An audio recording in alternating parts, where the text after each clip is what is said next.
I know you're about to. I know you've got that voice in your head saying, "I'll watch this later." That's the same voice that's been holding you back for years.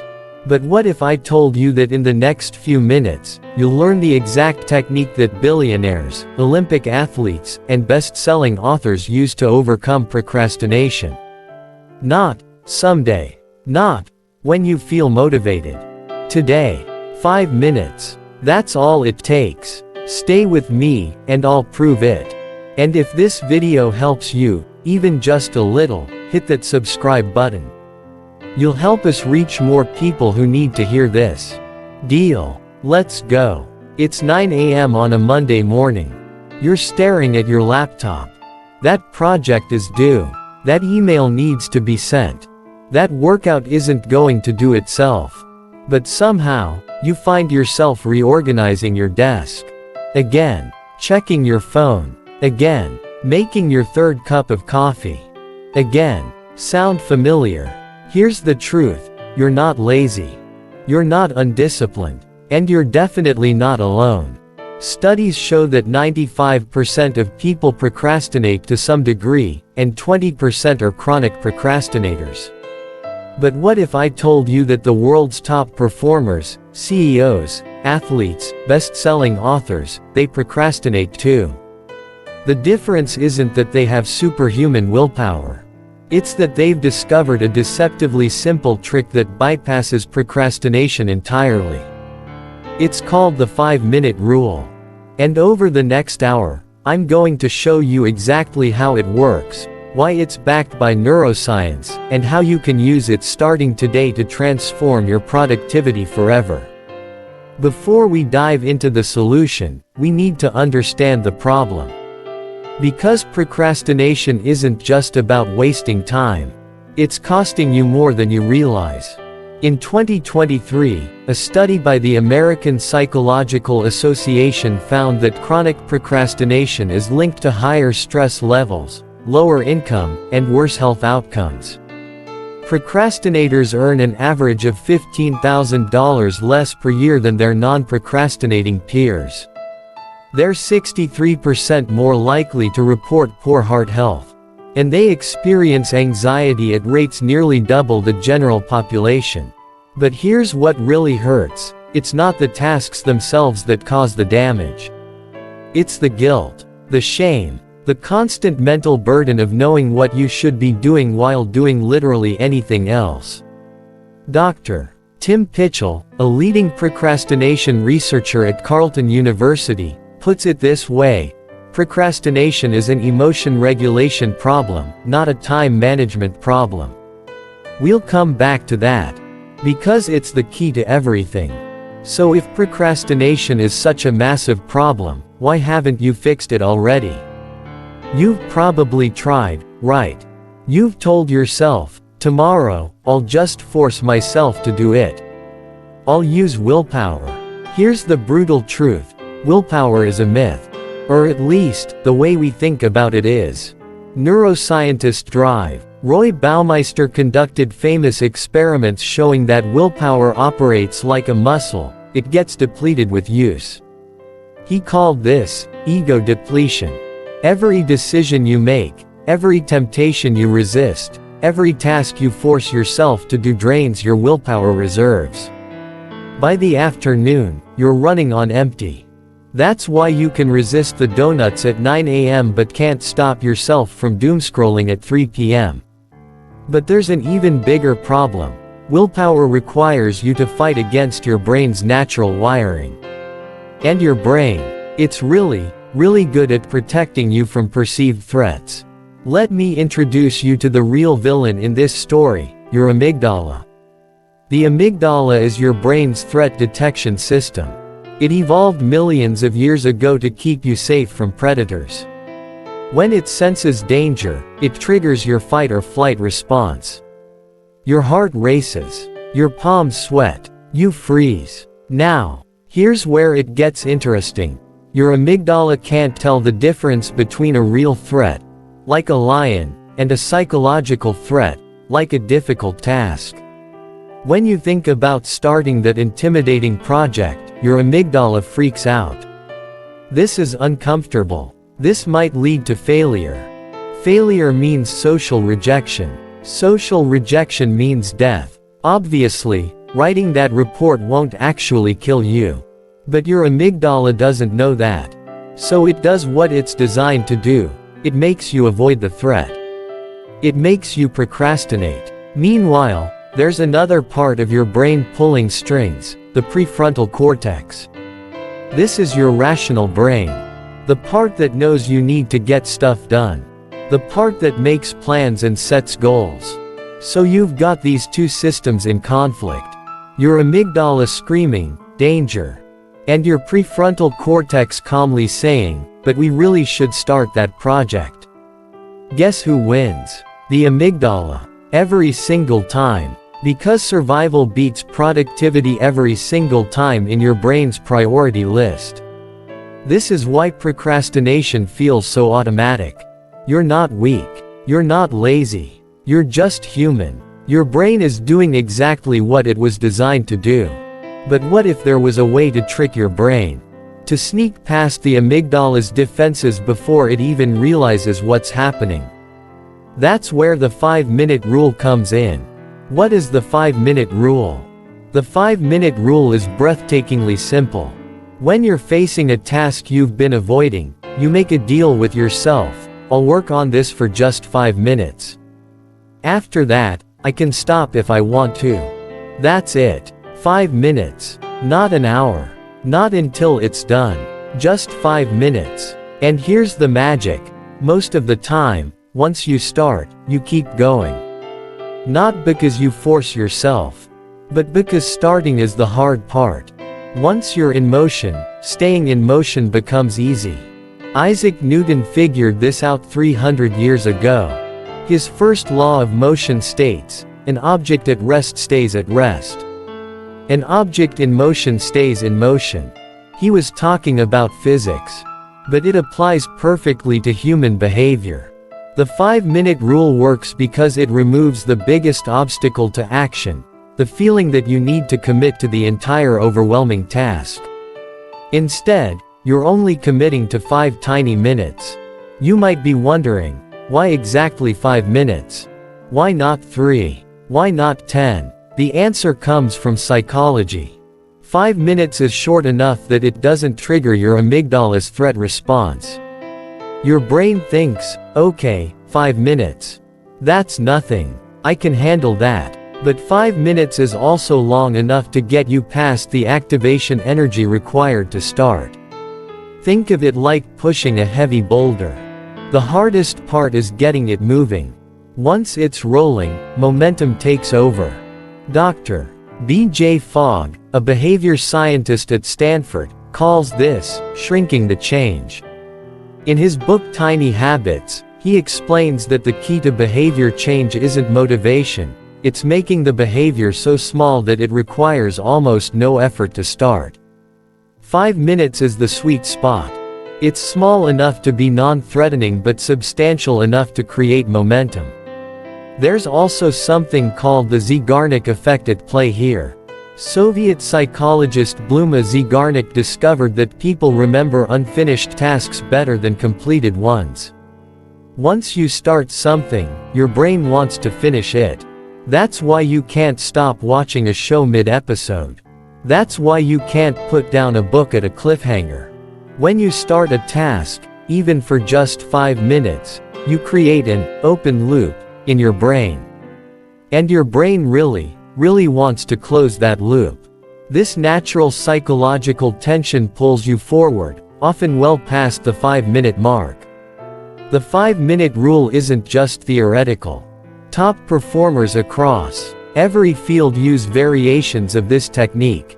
Best-selling author James Clear used the 5-minute rule to build his writing habit. He committed to writing for just 5 minutes every day.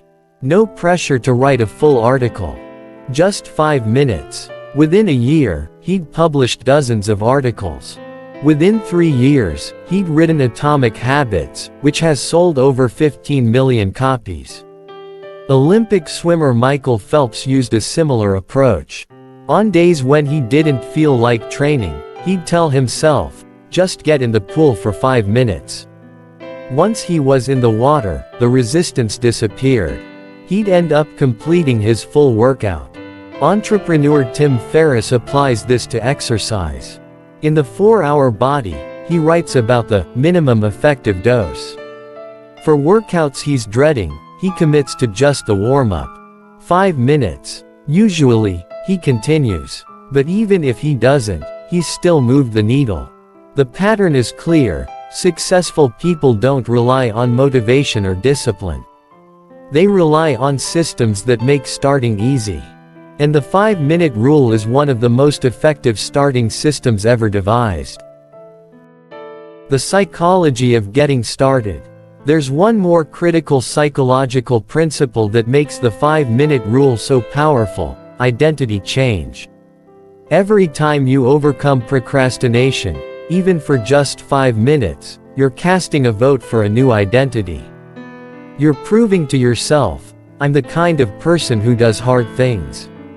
I'm the kind of person who follows through. Psychologist Dr. Albert Bandura called this self-efficacy, your belief in your ability to succeed. Every small win increases your self-efficacy. And as your self-efficacy grows, future tasks feel less threatening. You start to build what I call a momentum portfolio. Each 5-minute session is a deposit. Over time, these deposits compound. You become someone who doesn't procrastinate, not through force, but through accumulated evidence. Now that you understand the theory, let's get practical. How do you actually implement the 5-minute rule in your daily life? The first step is awareness. You can't fix what you don't acknowledge. For the next few days, pay attention to when you procrastinate. Keep a simple log. Write down, what task were you avoiding? What were you doing instead? What were you feeling? You'll probably notice patterns. Maybe you procrastinate on creative tasks because you're afraid they won't be good enough. Maybe you avoid administrative work because it's boring. Maybe you put off difficult conversations because they make you anxious. These patterns reveal your triggers. And once you know your triggers, you can prepare for them. When that familiar feeling of dread appears, you'll recognize it. Ah, there's my amygdala. Time for the 5-minute rule. Your environment shapes your behavior more than you realize. If you want the 5-minute rule to work, you need to design your space for success. This is called choice architecture. Remove friction from starting and add friction to distractions. Before you begin your 5 minutes, close all unnecessary browser tabs. Put your phone on Do Not Disturb, and place it face down across the room. Have everything you need within arm's reach. Set a visible timer for exactly 5 minutes. The goal is to make starting as frictionless as possible. No hunting for materials. No, let me just check this one thing. Nothing between you and action. Dr. Wendy Wood, a behavioral psychologist at USC, found that 43% of our daily actions are habitual and automatic. They happen in the same context, in the same location. By creating a consistent, 5-minute rule environment, you're building a habit trigger. Eventually, just sitting down at your prepared workspace will signal to your brain, it's work time. The resistance will decrease naturally. This is the moment of truth. Set your timer for 5 minutes and start. But here's a crucial detail. You must genuinely give yourself permission to stop after 5 minutes.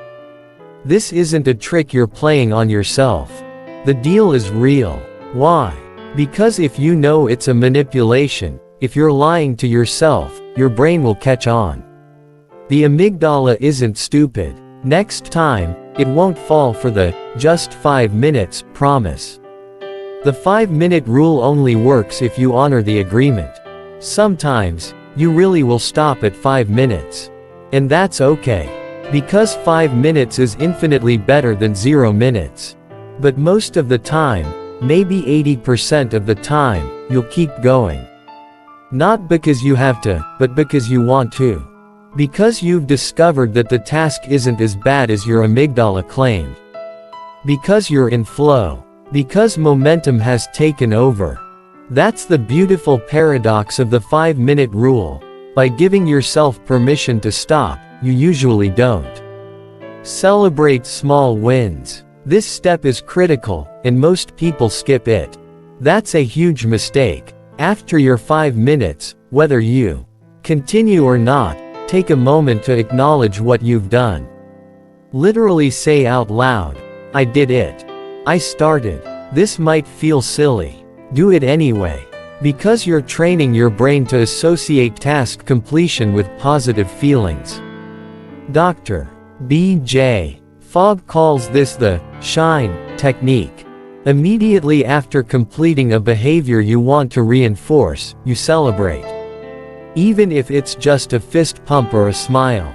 This triggers a dopamine release, which strengthens the neural pathway you just used. Over time, your brain learns, starting tasks equals good feelings.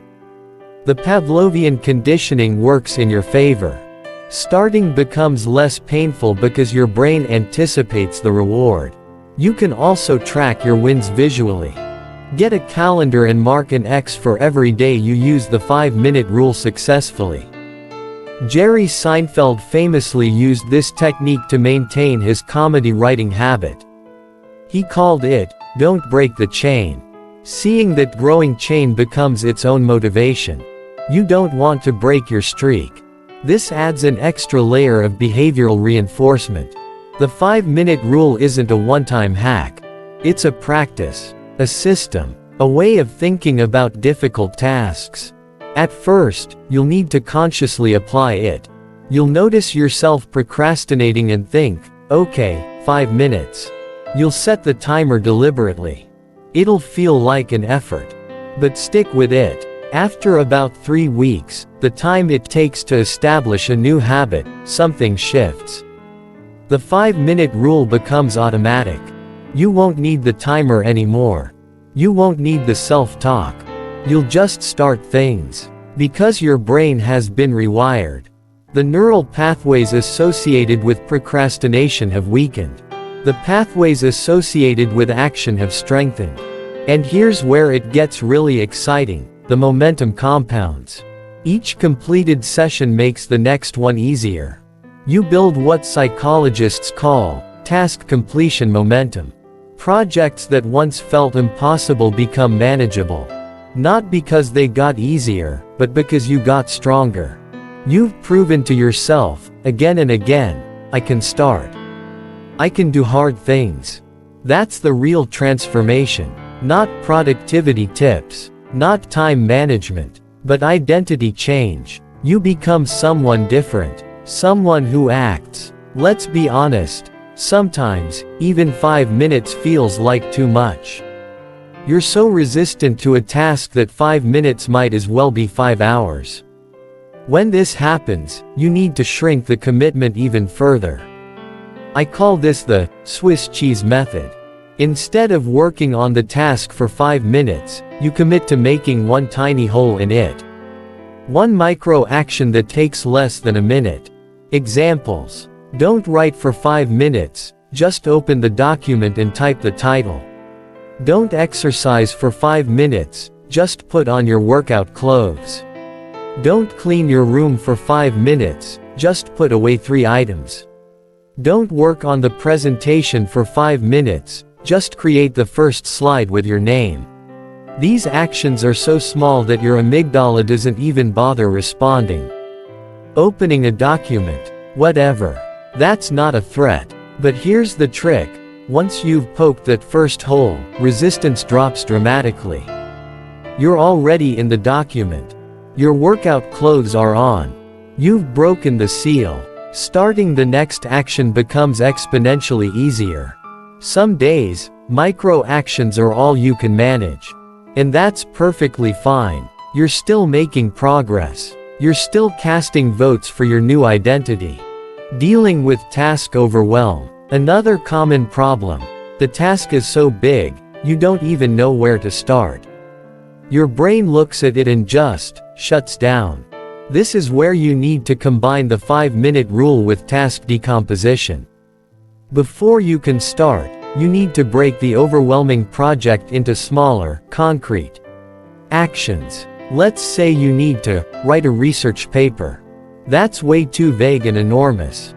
Your brain doesn't know what write a research paper means as an action. Instead, break it down. 1. Choose a topic. 2. Find 3 relevant sources. 3. Read and take notes on one source. 4. Outline main points. 5. Write introduction paragraph. 6. Write the first body paragraph. 7. And so on. Now you have specific, actionable steps. And each step can be tackled with the 5-minute rule. I'll spend 5 minutes finding sources. Much less threatening than, I'll write the entire paper. David Allen, author of Getting Things Done, calls this identifying the next physical action. Always ask, what's the actual, concrete next thing I need to do? Then apply the 5-minute rule to that one thing. To really master anti-procrastination, you need a system, a protocol you follow whenever resistance appears.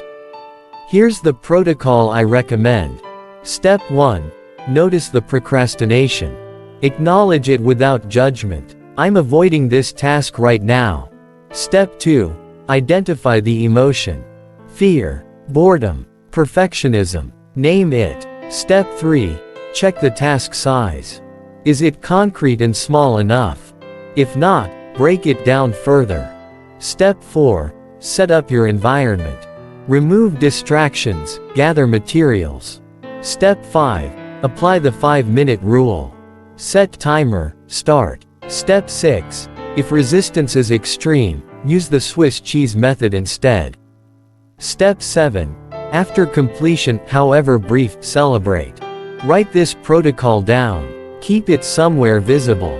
When you feel procrastination creeping in, consult your protocol. Follow the steps mechanically, without overthinking. Over time, this protocol becomes automatic. You won't need to reference it. Your brain will run through the steps unconsciously. You'll have programmed yourself for action. There's one special form of procrastination that deserves its own attention: perfectionism. Perfectionism is procrastination in disguise. It tells you, if I can't do this perfectly, I won't do it at all. So you wait. You research more. You plan more. You never start. The 5-minute rule is especially powerful against perfectionism because it forces you to embrace imperfection. You can't create something perfect in 5 minutes. That's not the goal. The goal is to create something. Period.